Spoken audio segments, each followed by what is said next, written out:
चार भुजा धरि आए मधुपुरी धामा, द्विभुज शिशु रूप गए गोकुल ग्रामा।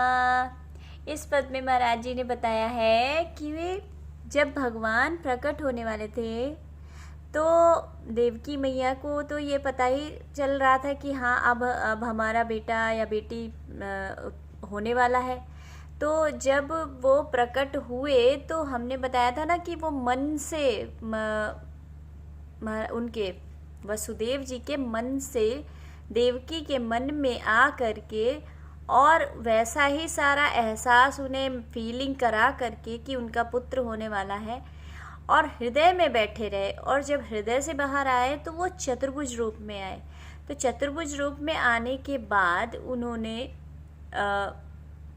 अपना रूप दिखाया तो देवकी को भी पता चल गया कि अरे ये तो मेरा पुत्र हो गया, पेट वेट सब पिचक गया और सब गायब हो गया और ये तो इतना बड़ा बच्चा आ गया, मतलब इतना बड़ा बच्चा भी नहीं है, ये तो भगवान है साक्षात।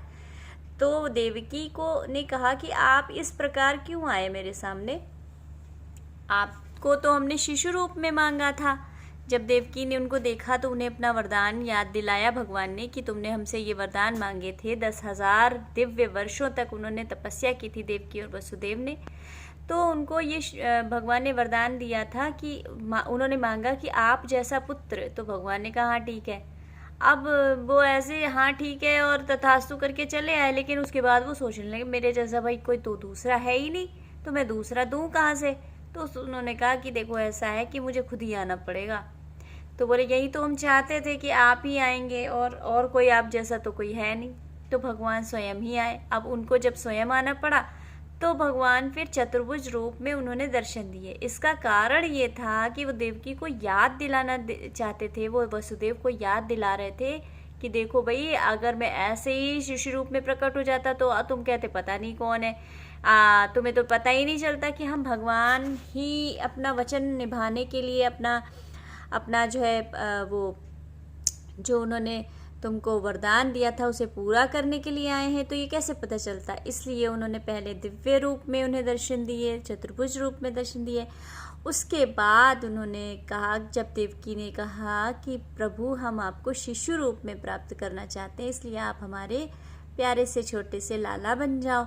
तो उन्होंने तुरंत ही वो छोटे से लाला बन गए और चतुर्भुज रूप में आए थे देवकी के पास। लेकिन जब शिशु रूप में बन गए तो तुरंत ही उनसे उनको दूर भी जाना पड़ा।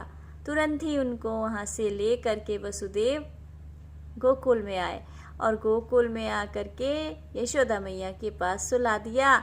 यहाँ से वो योग माया कन्या को लेके गए।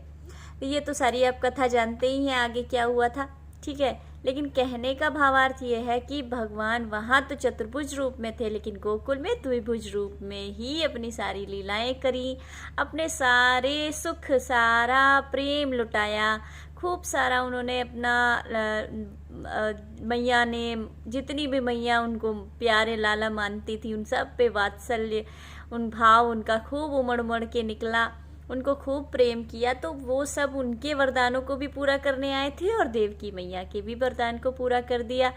इस प्रकार भगवान ने अपने दोनों वरदानों को निभाया। तो बोलो यशोमती लाला की जय, देवकी नंदन की जय, राधे राधे।